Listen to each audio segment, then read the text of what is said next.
добросърдечен фермер.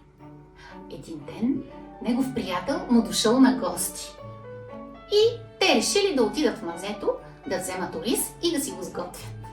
Обаче не щеш ли? Отишли в мазето и какво да видят? Мишлетата хрупали ориза. Хапват се сладко-сладко. Гостенина се спуснал да хване мишките, но селянинът казал: просто ги остави. И те трябва да ядат, за да оцелеят. След това отделил ориз в една купичка, за да могат да си хапват мишлетата спокойно. Така изминали няколко месеца. Дошло лятото, когато започнали обилни дъждове в продължение на дни. Един ден мишките се събрали и най-възрастната казала: мишки и мишлета, виждате колко много валя дъждовен сезон. Мисля, че основите на къщата са разрушени и тя съвсем скоро ще се срути.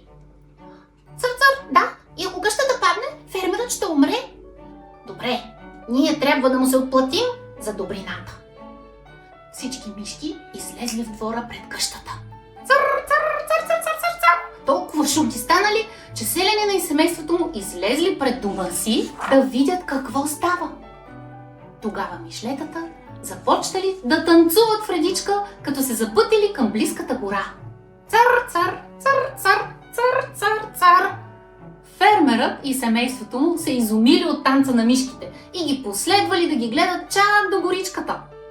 Точно в този момент къщата се срутила с трясък. Виждайки разрушената си къща, селянинът се хванал за главата, шокиран. След това погледнал мишките и им казал: семейството ми е спасено благодарение на вас. Благодаря ви. Мили деца, нека ви поясня, че в Корея през лятото, през месец юли, има дъждовен сезон, в който вали дъжд около 2 седмици. Понякога само леко роси, но се случва и да се излее обилен порой. Реките преливат, къщите се наводняват, както в нашата приказка. А тя хареса ли ви? Хареса ли ви? Да. Обикновено хората гонят мишките от домовете си и им поставят капани, нали така? Обаче селянинът не само, че не ги изгонил, ами даже им помогнал. Затова мишлетата му се отблагодарили, като с танца си изкарали него и семейството му от рушащия се дом. На доброто се отговаря с добро, нали? А сега нека извикаме бате Тони да ни научи на корейски израз. Викайте с нас! Бате Тони! Аньон!